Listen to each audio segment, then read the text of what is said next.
Perkenalkan, saya Mutira Devi dari Prodi Pendidikan Antropologi Universitas Negeri Makassar, Fakultas Ilmu Sosial dan Hukum. Baik, jadi di sini saya akan membahas mengenai sebuah buku penting yang terkait dengan mata kuliah studi pustaka mandiri, yaitu Manusia Bugis, karya Christian Perls, di mana dalam buku ini menyingkap sebuah sejarah, budaya dan bahkan identitas salah satu kelompok etnis terbesar di Sulawesi Selatan, yaitu orang Bugis. Di mana di sini saya akan mengupas isi dari buku ini. Jadi langsung saja saya akan membahas terkait dengan buku ini, di mana Christian Perls membuka bukunya dengan sebuah pertanyaan sederhana, yaitu mengapa orang Bugis begitu menarik untuk dipelajari? Karena mereka bukan sekedar salah satu suku besar di Indonesia, tetapi juga etnis yang memiliki sejarah panjang dalam pelayaran, perdagangan, dan bahkan migrasi lintas negara. Baik, jadi seperti yang kita ketahui bahwa dalam Bugis itu perjalanan fisik dan bahkan identitasnya itu dibangun dari sesuatu yang jauh lebih dalam.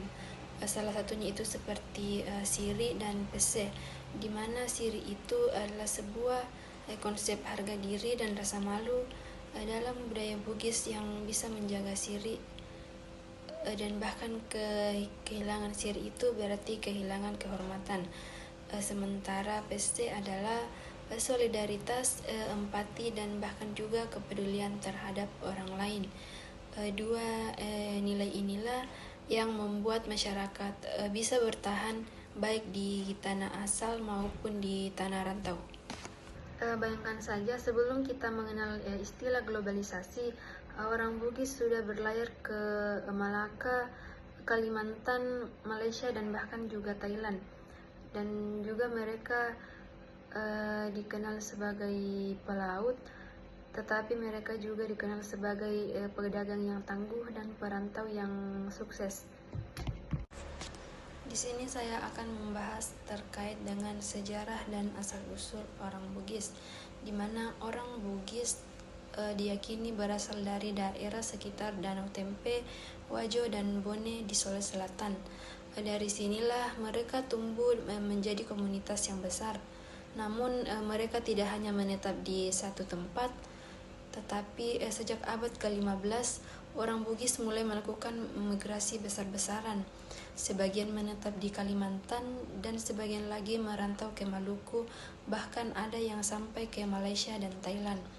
Migrasi ini tidak hanya untuk mencari kehidupan yang lebih baik, tetapi juga karena konflik politik di tanah Sulawesi. Bayangkan pada saat abad ke-17, saat transformasi masih sangat terbatas, orang Bugis hanya bisa berlayar ribuan kilometer membawa budaya dan jati dirinya. Perkembangan sosial dan politik di Bugis itu, awalnya masyarakat Bugis hidup dalam kelompok-kelompok kecil dipimpin oleh tokoh bangsawan setempat. Lama-kelamaan sistem kerajaan terbentuk dan melahirkan kerajaan besar seperti Bone, Wajo, dan juga Sopeng. Bahkan kerajaan-kerajaan ini tidak selalu rukun. Ada masanya penuh peperangan, ada juga masa di aliansi dan kerjasama. Perebutan kekuasaan, perang antar kerajaan, serta perjanjian politik menjadi bagian dari sejarah Bugis. Namun semua ini justru membentuk karakter masyarakat Bugis menjadi lebih kuat, tangguh, dan tidak mudah menyerah. Adapun dalam kehidupan sosial orang Bugis, yaitu memiliki stratifikasi yang jelas, seperti di puncak ada arung para bangsawan, di tengah ada yang merdeka, masyarakat bisa yang tetap untuk memiliki hak-hak sosial, dan juga di bawah ada budak yang pada masa yang lalu menjadi bagian dari sistem sosial Bugis. Tapi terlepas dari struktur ini, satu hal yang mengikat mereka adalah siri. Siri membuat setiap orang dari bangsawan hingga rakyat biasa menjaga martabatnya. Semisal kalau Siri dilanggar, akibatnya bisa fatal. Bahkan perang bisa pecah hanya karena persoalan Siri. Namun ada nilai lain yang melengkapi Siri, yaitu PC. Kalau Siri menjaga kehormatan diri, PC menjaga rasa kebersamaan. Dengan EPC, orang Bugis saling membantu, saling peduli, dan tetap bersatu meski berada jauh di tanah rantau. Adapun tradisi lisan dan mitologi dalam orang Bugis, yaitu salah satunya warisan terbesar orang Bugis adalah epos La Galigo, di mana La Galigo ini adalah sebuah kisah mitologi asal-usul dunia yang jauh lebih panjang dibandingkan Mahabharata. Karena lewat La Galigo kita bisa melihat bagaimana orang Bugis memahami kosmologi, asal-usul manusia, hingga nilai-nilai kehidupan di masyarakat Bugis. Tradisi lisan ini bukan hanya cerita, tetapi juga sarana untuk untuk mewariskan budaya dari generasi ke generasi. Semenjak itu terjadi juga perdagangan dan migrasi sejak abad ke-17, di mana orang Bugis semakin dikenal luas sebagai pedagang karena mereka berlayar dan berdagang untuk membuka permukiman baru. Lebih menariknya lagi, migrasi ini bukan hanya karena alasan ekonomi, tetapi juga karena situasi politik di tanah Bugis yang sering dilanda perang. Bahkan di tanah rantau, orang Bugis tidak hanya mencari nafkah, mereka juga mendirikan komunitas baru, membawa bahasa, adat, dan nilai Siri serta PC.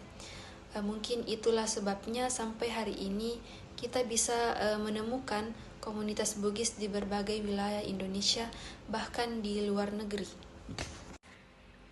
Baik, jadi kesimpulan dari pembahasan tadi itu terkait dengan manusia Bugis oleh Christian Perles itu bahwa dia ingin menunjukkan bahwa orang Bugis adalah masyarakat dengan identitas yang sangat kuat. Bahkan mereka memiliki sejarah panjang, nilai budaya yang khas, dan kemampuan beradaptasi luar biasa. Bahkan Siri dan juga PC menjadi pondasi kehidupan mereka.